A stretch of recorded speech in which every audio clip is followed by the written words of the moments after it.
Well, welcome back, folks. Let me pull my screen share up here. Okay. I almost forgot to do that again. Must be getting forgetful in my old age. Well, welcome back. Glad to see you all back. By the way, before I forget, uh, next week is Memorial Day on Monday, so I won't be with you then. We'll be taking the week off. So I hope you have a good week. And with that, let's get started. We are in talking about the prelude to the Civil War, the antebellum America era. And what we've been talking about for the last few weeks is I call it the trail of breadcrumbs that led to the Civil War. You can actually trace the events that's going on that led to the Civil War. So, what did we talk about last week? Well, first of all, we continued looking at the events of the 1850s, which led directly to the Civil War. We looked, first of all, how the publication of Uncle Tom's Cabin by Harriet Beecher Stowe gave many in the North a view of the evils of slavery had really not seen before. You know, slavery had been kind of portrayed in the media as kind of a benevolent society. And all of a sudden, this novel comes out that portrays it in an extremely horrible way, which it should have. Uh, Ended up making Harriet Beecher Stowe uh, famous, and her novel, by the way, became the biggest selling novel of the 19th century, biggest selling book other than the Bible. Um, then we looked at how the Kansas Nebraska Act of 1854 brought about the concept of popular sovereignty. Boy, I have such a hard time saying that word. That gave the right to determine slavery in the new territories to the vote of the people rather than through congressional legislation. And as we saw, that completely, overturned a lot of the ideas about how the territories were going to be brought into the Union. And then we reviewed how this act brought about several years of violence in Kansas, uh, giving it the nickname of Bleeding Kansas. I've always said the Civil War started about 1854. It was just isolated in Kansas for about 6 years before it broke out into the rest of the country. Um, we then saw in the wake of the Kansas Nebraska Act, you saw a whole lot of violence take place pretty fast. One of them was the sacking of Lawrence by some Republicans um, from, some ruffians, border ruffians, and all from Missouri. And then you saw how Senator Charles Sumner was almost beaten to death on the Senate floor by Preston Brooks, a representative. And then we finally saw how John Brown became famous for his raid on Pottawatomie Creek, where he ended up killing 5 people at the at Pottawatomie Creek. Uh, did escape and go back east.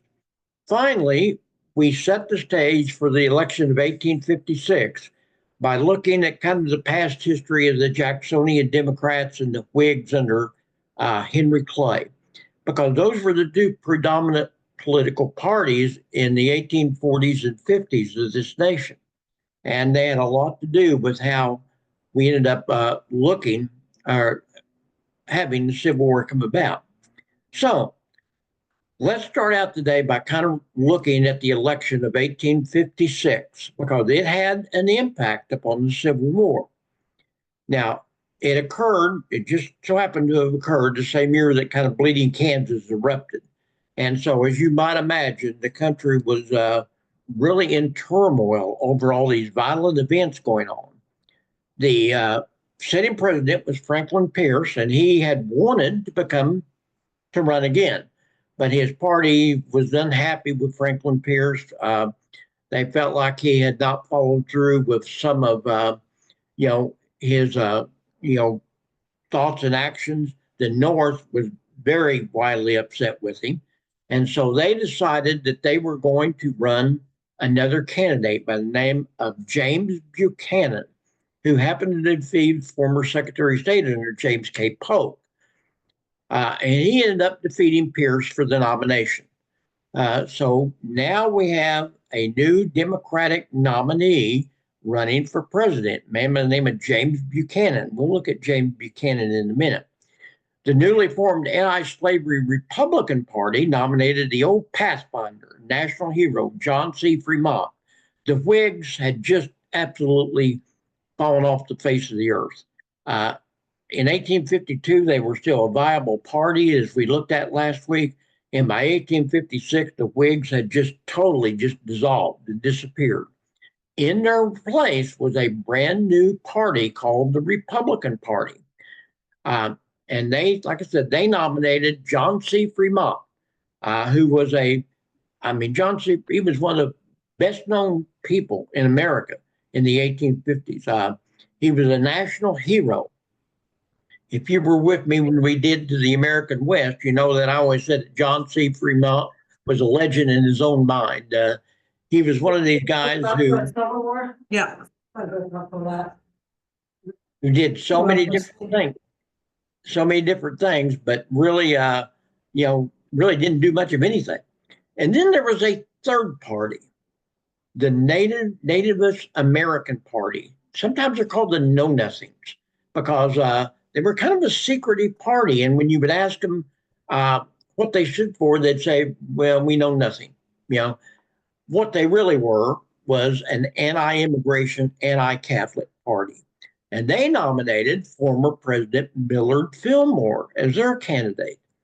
So you had three people running for president in 1856: James Buchanan, the Democrat, John C. Fremont, running on the new Republican Party, and Millard Fillmore, a former president, running for the American Party.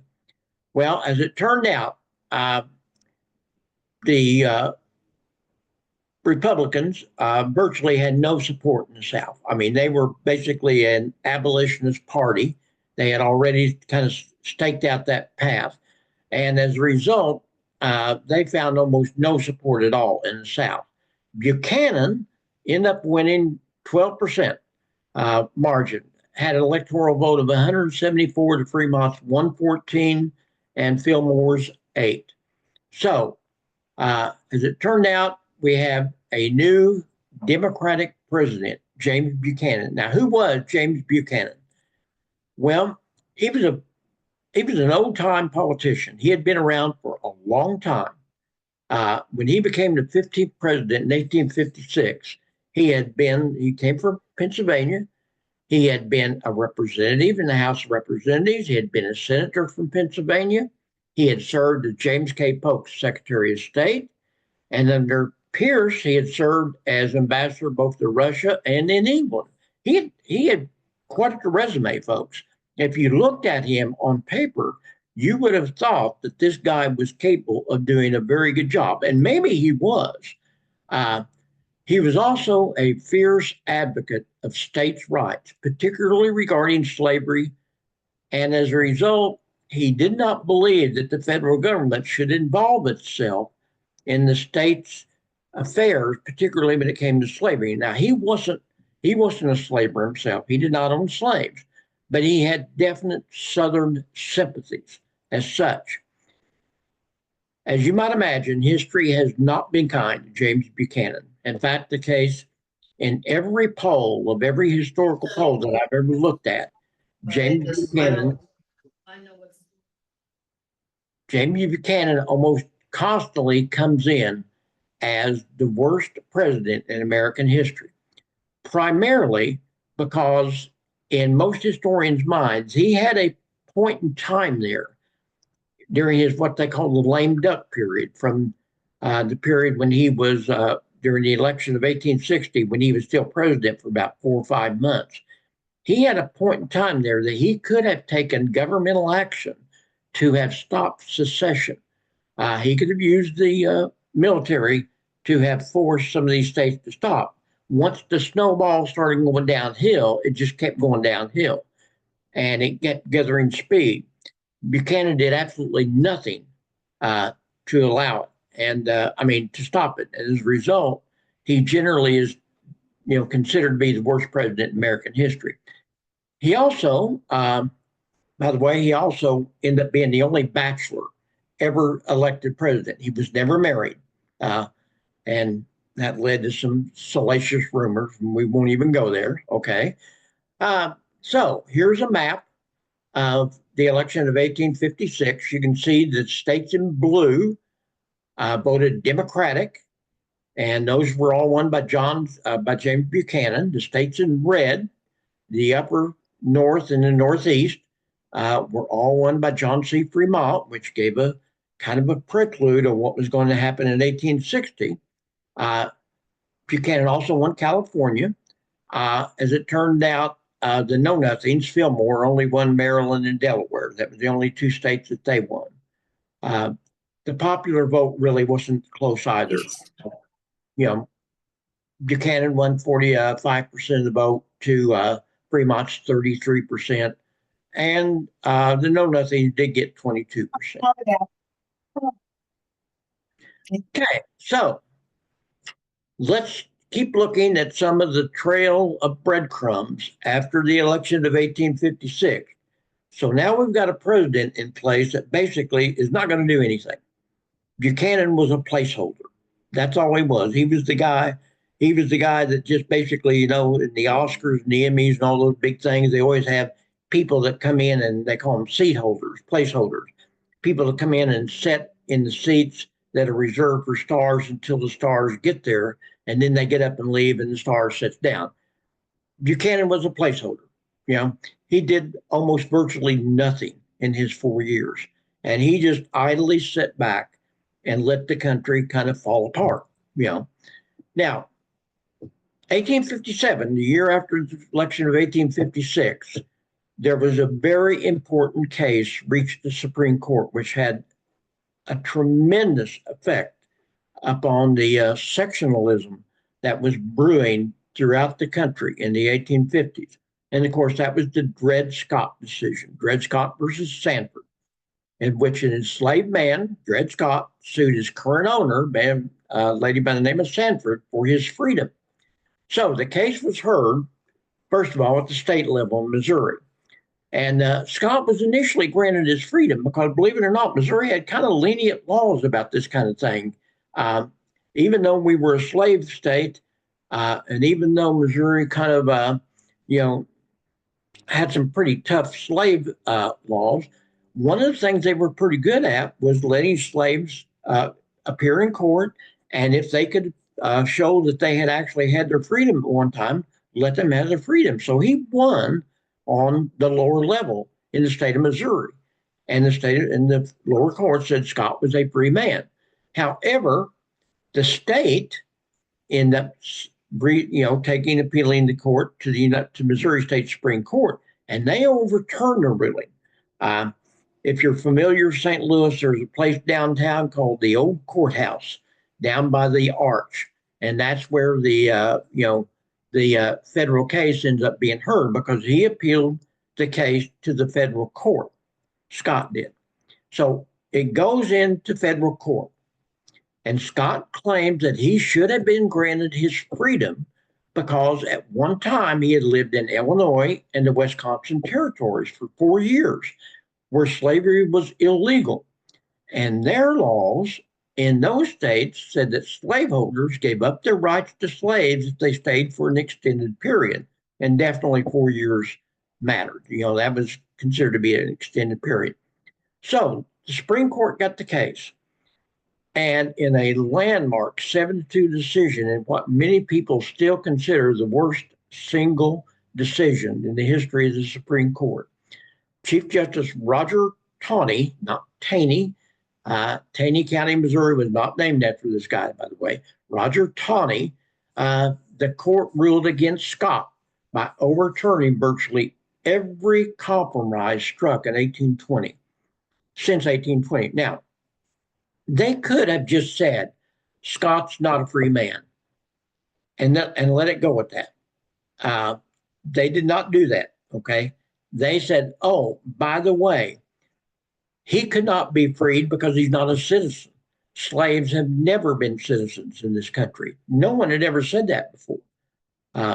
Number two, they said, by the way, he sued because he lived in Wisconsin and Illinois, which was created by the Northwest Ordinance, and those ordinances was unconstitutional in the first place. And so all of a sudden, all the Northwest Territories, all the territories in the United States, according to the Dred Scott decision, was open to slavery. And then they said, by the way, that Missouri Compromise and the Compromise of 1850 that was struck, setting standards where slavery could be, those were unconstitutional too. In other words, the Dred Scott decision basically threw out every law, compromise, concept of slavery freedom that we had had for the last almost since we've been a nation. It was a gigantic decision. And I can guarantee you, this decision had as much to do with starting the Civil War as anything. A lot of people think that it made the Civil War inevitable. And they said that all was needed was a trigger, something, something to trigger the event, to trigger the Civil War. Well, it didn't take long for that to happen. By the way, a little bit about Dred Scott. That's a photograph of Dred Scott. By the way, Dred Scott died within 2 years after the Supreme Court case. He was born into slavery about 1799 somewhere in Virginia. But by the age of 18, he and his family moved to Huntsville, Alabama. And then in 1830, his owners moved to St. Louis, and they decided to sell Scott to Dr. John Emerson, who was a doctor, and he was serving in the Army as an Army doctor. As a result, he moved around a lot because the Army would say, well, we want you to go to this Army base and work for a while. So he ended up going to Wisconsin, he ended up going to Minnesota, ended up going to Illinois. While he was in Minnesota, Scott married his wife, Harriet, which that in itself should have said that he was a free man, because that was, not something a slave could do unless they were free. Emerson then married Irene Sanford. His first wife died. He married another woman. And before he moved back to Missouri, he died in 1843. So now Dred Scott is the property of Irene Sanford. Scott then attempted to purchase his freedom from Emerson's widow, Mrs. Sanford, but she refused. She said, "Nope, not going to do that." She ended up marrying another guy, a guy by the name of Sanford. And there's some opinion that the man she married was kind of a closeted abolitionist. And there's some opinion that maybe all this case was a kind of a smokescreen to try to get the Supreme Court to rule for Scott, hoping that it would open up the abolitionist movement and hoping that it would, establish freedom for slaves. Turned out that not happened. Did not happen, and no one knows for sure if that was the case. But there was quite a few financial backers of Scott's case that kind of indicated there may have been some maneuvering going on in the background. I've read a little bit about the Dred Scott case, and it's not clear cut exactly who was pulling the strings behind the case. His case finally, as I said, reached the Missouri Supreme Court, ruled against him, and several prominent abolitionists, including the Blair family of St. Louis. The Blair family is an old political family of St. Louis, and they had a huge influence on Abraham Lincoln during his administration. And due to Blair's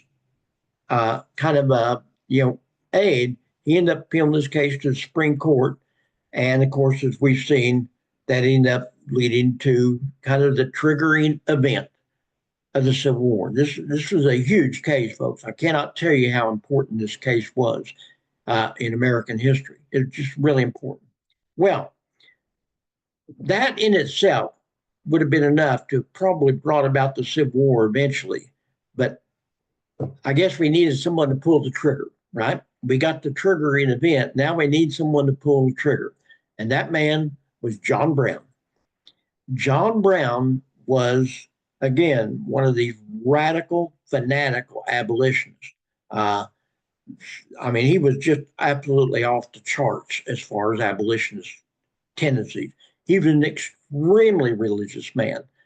He was member of a family that had been raised in a fiercely abolitionist home. His family kind of descended from a Mayflower family.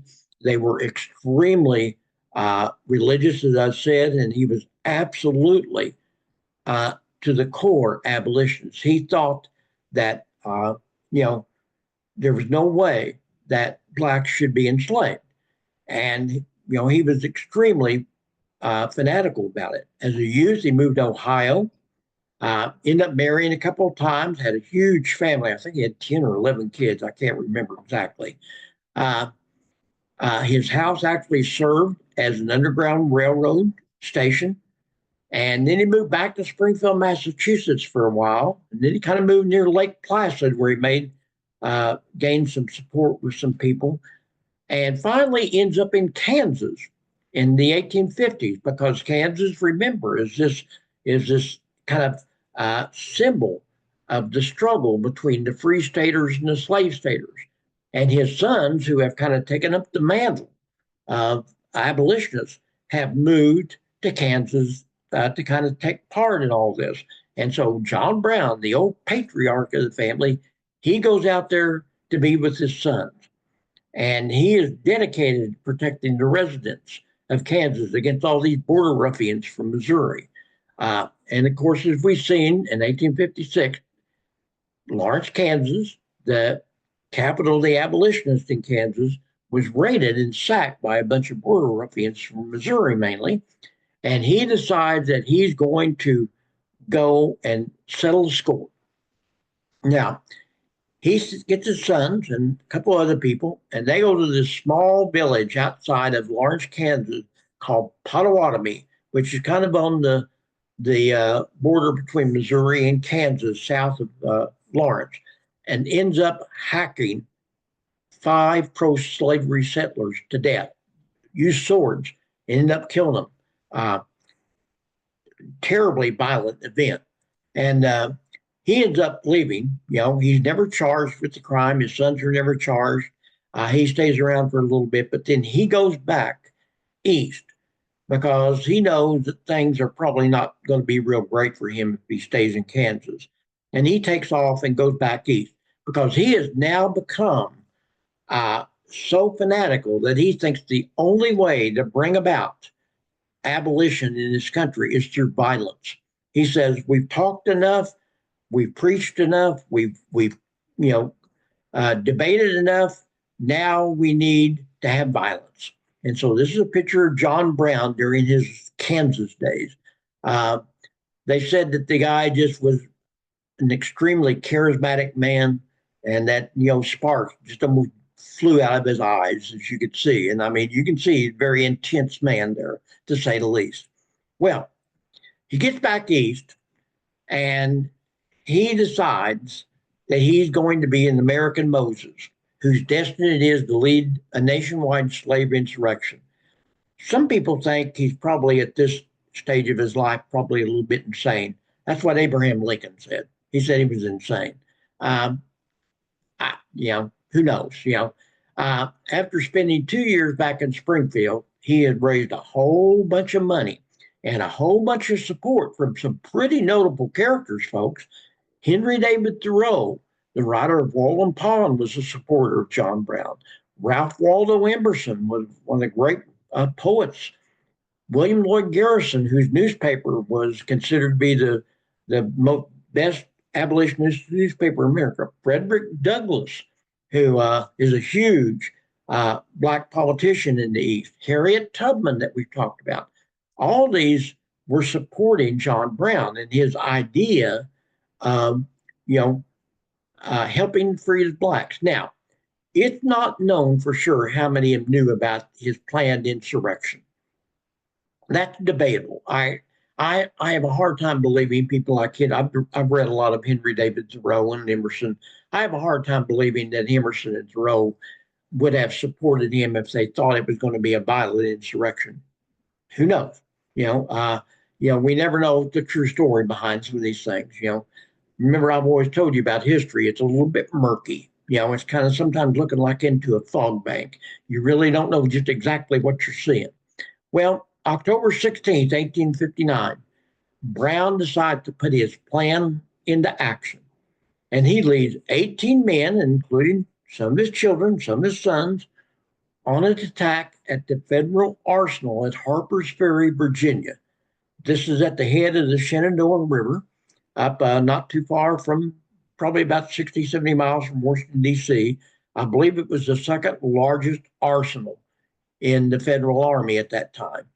And contained in that arsenal was over 100,000 muskets and rifles and all sorts of ammunition and other weapons. I mean, it was basically a place where they stored weapons for the army. His plan was to seize the weapons, arm local slaves, and then head south to fight all the pro-slavery forces. Now, in retrospect, it was an absolutely idiotic event. I mean, obviously, it wasn't going to happen. You know, I mean, he might have got some slaves involved, but most slaves were not going to do this. And on top of that, the South was pretty heavily armed themselves. They all had militia at this point in time. Well, the federal government is alerted to this, and before he even gets out of the arsenal, a contingent of United States Marines heads to Harper's Ferry and surrounds him. By the way, the man that was in charge of them was Robert E. Lee. Robert E. Lee was a colonel in the Army at that point, and he's placed in charge of corralling, John Brown. Well, a long story short, John Brown was eventually captured. There were several of his followers that were killed. I think one of his sons was killed. He was tried in a hastily convened Virginia court, and not surprisingly at all, he was found guilty of murder, inciting slave insurrection, and treason. And he was hanged December 2nd, 1859. In today's world, if you were sentenced to, to a death sentence, you're going to be in prison for about 25 to 30 years. He was in prison for about 3 months, at the max, actually not even 3 months, about 2.5 months. He was, arrested, tried, found guilty, and hanged within about 2.5 months. By the way, a lot of people viewed the hanging. It was a public event. Stonewall Jackson was present, as was John Wilkes Booth. A lot of people don't know that, but there were several people there. This is the Harper's Ferry Arsenal. This was taken, I think, in 1862 during the Civil War. It was a huge, place where they, like I said, they made weapons, they stored weapons. It also was the site of several battles during the Civil War because the Confederates definitely wanted to get a hold of Harper's Ferry because it was that important at that time. Okay, so what was the legacy of John Brown? What did he leave us with? Well, abolitionists proclaimed him as a martyr. Henry David Thoreau said he had the spark of divinity in him. Well, maybe I was wrong about Thoreau. Jefferson Davis cited the attacks as grounds for secession. He said, this proves everything we've been saying, that the abolitionists want to cause a slave insurrection and do away, with the Southern concept of slavery, and it's grounds for secession. Democrats actually went off against the Republican Party. They started calling them the Black Republican Party and said it was an inevitable consequence of the abolitionist policies. Lincoln, as kind of the leader of the Republican Party by this time, or one of them, said, well, no, he was just insane. It didn't have anything to do with the Republican Party. He was just insane. Frederick Douglass said that if John Brown did not end the war that ended slavery, he did at least begin the war that ended slavery. In other words, John Brown, he wanted to end the war against slavery. He wanted to stop it. And he said, well, no, he didn't stop it, but he definitely started the war that did stop it. Harriet Tubman said he was the greatest white man that ever lived. So, as you can see, all the opinions differed as far as John Brown. By the way, Julia Ward Howe wrote the Battle Hymn of the Republic to the tune. There was a little tune written called John Brown's Body, and she eventually writes the Battle Hymn of the Republic to that tune, to that melody. In the South, slave owners, fearing a whole lot more of these John Brown incidents, decided they're going to really reorganize their militia. The beginnings of the Confederate Army started in the fall of 1859 because each state basically started reorganizing their militia because they really believed at that point that a civil war was inevitable. And again, one Northern abolitionist said he didn't cause the Civil War, but he lit the fuse that led to the blowup. So don't know. By the way, if you want to read a book about John Brown, and I have read this book, it's called Patriotic Treason: John Brown, the Soul of America, by a man by the name of Evan Carton. It's a pretty good book. It's not bad at all. Gives you a pretty good idea about what John Brown wanted to do and how he wanted to accomplish it. Well, now it's 1860. We're closing in on the beginnings of the Civil War. And we're going to begin looking at the election of 1860. We're not going to get through this today, but I've got about 15 minutes left, so I do want to at least get started. In 1860, the nation was more polarized than it had ever been in history. Folks, we think we're polarized now in this country. And we think we were polarized in the 60s, in this country. I can guarantee you, we were probably more polarized than ever in history of this country in 1860. I mean, I don't think at this point there was any way to avoid the Civil War in retrospect. James Buchanan, who had favored the pro-slavery policies, had made a promise during his inauguration that he wasn't going to run again. And I can guarantee you, he was the happiest man on earth when he left the White House in March of 1861 and gave it up to Abraham Lincoln. In fact, there's a quote there that I just got done reading about this. He told Lincoln, he said, if you're as happy to occupy the White House as I am to leave it, you're the happiest man on earth. Buchanan was, he was definitely not a strong president. Well, so the Democratic Party had to find a new candidate. I don't think they would have necessarily elected Buchanan anyway or nominated him. Here was the problem. The Democratic Party was now split because a lot of people in the North that were Democrats didn't really want and didn't believe in secession. They believed in the Constitution. Of course, the South, which was almost totally Democratic, was very pro-secessionist. Their followers were often called fire eaters because they would eat fire before they would, vote for a Republican. No one was able to secure the nomination at their convention. 57 ballots, and nobody could get the nomination. So they decided they said, hey, let's just go home and we'll try to figure this out at some other time. We'll try to figure it out. And what they figured out was to have rival conventions. The Northern Democrats convened again in June of 1860, and 110 Southern Democrats showed up, and then they realized what was going to happen, and they left again. And the Northern Democrats ended up nominating Stephen Douglas, the champion of popular sovereignty. Now, they should have known better because Stephen Douglas by this time had become an extremely unpopular man. He may have been the author of Popular Sovereignty, but he was not popular in his own right.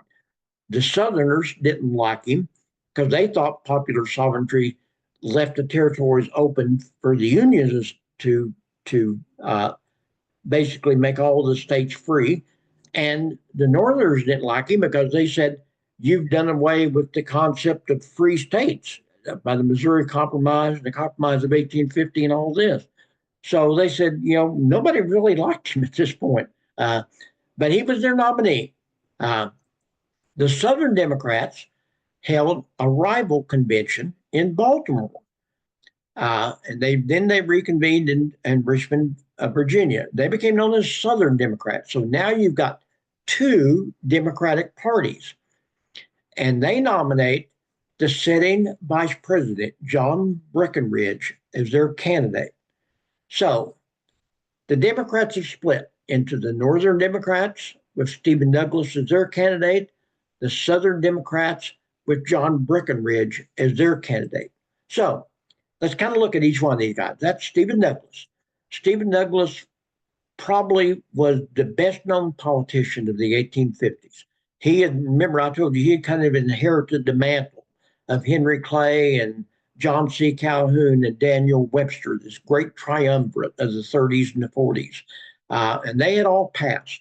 And now Stephen Douglas was left in their place.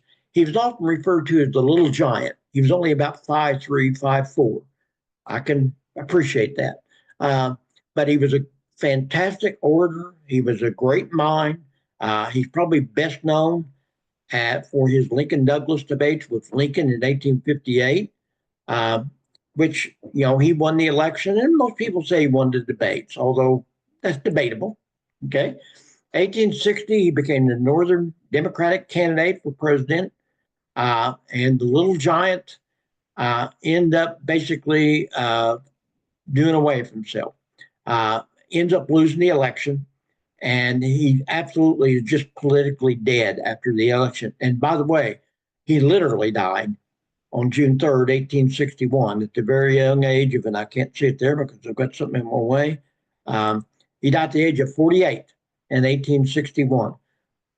May be mistaken, but I think he died of cirrhosis of the liver, which tells you something, okay? So he was the Northern Democratic candidate. The Southern Democratic candidate was John Breckinridge. He was a sitting vice president under James Buchanan. Now, Breckinridge, by the way, was the youngest man ever to hold the office of vice president. He was only 36 when he was elected to the office in 1856. He was a slave owner from Kentucky, border state. And as I said, he became the Southern Democratic candidate in 1860 when the Democratic Party split. He carried almost the total South, except for Missouri. Douglas did win Missouri, and another guy ended up winning 3 border states. Lincoln, of course, won the election. Rejoined in the Senate, Breckinridge third compromise to preserve the Union. He was ended up being put back into the Senate by Kentucky, and he tried to get the Unionists to basically to concede and kind of work with the South. But when the South seceded, when they began to secede, he fled south, became a brigadier general in the Army, and ended up seeing quite a bit of action. Different battles: Shiloh, Murfreesboro, Chickamauga, Cold Harbor, some of the big battles. So he was a military man during the Civil War. So the Republican Party. Now remember, the Republican Party is a brand new party, created in 1856, an abolitionist party. And they had coalesced around their abolitionist policies. And they wanted to make sure that, that was their goal. Now, here was the problem. Nobody was really kind of to the forefront of the party. Nobody really had a lock on the nomination. The favored person was William Seward, who was a senator from New York. Everybody thought that he probably would win the nomination. But there was a senator from Pennsylvania, Simon Cameron, who was also running for president. The governor of Ohio, man by the name of Solomon Chase, was running for president. And then there was a former representative who had been Speaker of the House, Edward Bates of Missouri. All 4 of these guys had a whole lot of support within the Republican Party. And they all, kind of went to the convention thinking they might win. The problem was they split the party to the point that none of them had enough votes to win the nomination. And it went on through several ballots. And finally, everybody realized they were going to have to come up with a compromise candidate. And lo and behold, Abraham Lincoln ended up getting the nomination. Now, I don't know how much you know about Abraham Lincoln, but he was not exactly a household name in 1860, folks. He was pretty well known in Illinois, and he was pretty well known around the Republican elite. but really he was not a well-known man in the country in 1860. He was pretty much a moderate. I've kind of showed you some uh, things from Lincoln. He definitely was not he wasn't necessarily an abolitionist. He believed strongly that slavery should not be allowed in the new territories. He did not believe in popular sovereignty at all. He believed that the country, the Congress ought to have a right to set uh, the territories as slave states or non-slave states. He had delivered a pretty highly regarded speech at the Cooper Union in New York City in February, and this kind of got him noticed. He was a pretty shrewd politician, even though he hadn't been around very long and hadn't been around very much. He was pretty shrewd. Again, we get this idea that Abraham Lincoln was kind of this aw shucks, kind of hayseed type character. Folks, Abraham Lincoln was a shrewd politician. He knew how to work the political system. He wouldn't have been nominated as the Republican had he not known that. He selected as his vice president a man by the name of Hannibal Hamlin of Maine, somebody that he knew would not overshadow him. It's exactly why he picked him. Here's a picture of Abraham Lincoln in 1860 without his beard, and that's his house in Springfield, Illinois. So it means I bet have been there. If you would have told people in the 1850s or the 1840s that Abraham Lincoln was going to be president, no one would have believed it because he come from the humblest of humble beginnings. He was born in a log cabin, and while he spent most of his life in Illinois, he spent a lot of it kind of impoverished. It was only the latter years of his years in Illinois that he started to make a little bit of money. He only had 1 year of formal education. He only went to school 1 year in his whole life. He was a self-taught person, and he was a self-trained lawyer. Back in these days, a lot of lawyers would work as proteges under a mentor.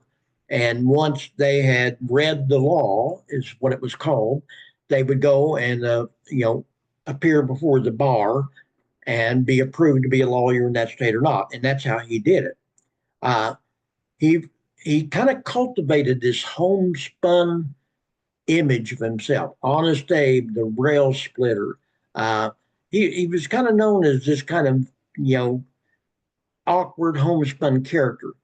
He actually had only held one political office for 2 years. He was a congressman from Illinois during the 1840s. But during his period of time, the Mexican War broke out, and he opposed the Mexican War, which did not win him any favors. And as a result, he was defeated for election the next time around. And so he'd only been around, he'd only held political office for 2 years as a congressman. Returned to Illinois, joined the new Republican Party in 1856 because he realized the Whig Party was going down, and ran for the Senate seat against Douglas in 1858. But, Douglas just pretty much overwhelmed him. Douglas, like I said, he was the greatest politician of the 1850s, and there was no way Lincoln was going to beat him at that point in time. And of course, ends up running for president. If you want to read a biography of Abraham Lincoln, and folks, there are, I don't know how many there are, but there's got to be hundreds of biographies of Abraham Lincoln. This is generally considered to be the best biography of Abraham Lincoln. I just read it about a month ago by David Herbert Donald, won the Pulitzer Prize. It's just, it's a terrific book. I learned a whole lot about Lincoln that I did not know. And mainly, again, I'd always had this concept, like a lot of people, that he was kind of this all shucks, kind of, almost a corn-pone politician. Folks, he was not. He was an extremely shrewd politician. And we always knew he was smart, but I didn't know just exactly how shrewd a politician he was until I read this novel, this biography. Well, there's one other party. You got the Northern Democrats with Stephen Douglas. You got the Southern Democrats with John Breckinridge. You got the New Republican Party with Abraham Lincoln. Now we've got another party, the Constitutional Union Party. It's also a new party, and it's kind of formed out of the old Whig and Know Nothings. lot of the Whigs and the old Whigs know nothing, didn't like the Republicans or Democrats, and they didn't know where to go. So they formed the Constitutional Union Party. And their slogan was the Union as it is and the Constitution as it was. In other words, they just tried to avoid the whole issue of slavery at all. They met in Maryland, Baltimore in May, and nominated former Senator John Bell from Tennessee as their candidate. And as a Vice President Edward Everett, which was a very shrewd move on their part. He was kind of a normal politician from Massachusetts. By the way, Sam Houston, who was the governor of Texas, wanted to run on this party, but Houston had a lot of baggage. If you know anything about Sam Houston's life, you know that Sam Houston had tried to be the president several different times. And that's why he moved to Texas to begin with and ended up being the president of the Republic of Texas before he became the governor of Texas. And he tried to become the Constitutional Union Party nominee, but like I said, he had a lot of baggage and they didn't want to fight this baggage. A little bit about John Bell, and then I'm going to quit today. John Bell was one of the from Tennessee prominent antebellum politician, served in both the House and the Senate. He had been the Speaker of the House for a while. He had been William Henry Harrison's Secretary of War. He was an ally of Andrew Jackson before he joined the Whig Party. And then he ended up turning on Jackson's allies, namely James K. Polk. He was a slave owner, but he opposed slavery in the territories, and campaigned pretty vigorously against secession. He didn't believe in secession at all. 1861, basically border states, Kentucky, Tennessee, and the state of Virginia, which is a pretty big, state. However, after Fort Sumter, he abandoned the Union, supported the Confederacy, which absolutely stunned all the people that supported him because they didn't think that was going to happen. He spent almost all of his life in Alabama and Georgia. He was too old to fight. He was basically a civilian, returned to Tennessee after the war, died at the age of 1869. In 1869 at the age of 73. So that's it for today. We've got 4 people running for president in 1860. Stephen Douglas, John Breckinridge, Abraham Lincoln, and John Bell. As you can imagine, they're going to split the votes. That's where we're going to pick up in 2 weeks because next week is Memorial Day and I won't be here. And I doubt if many of you will be here. So we will see you then in 2 weeks, and we will pick up with the election of 1860 and probably get us to the beginning of the Civil War. So I hope you've enjoyed this day. I hope you've learned something. I look forward to seeing you again in a couple of weeks. So long.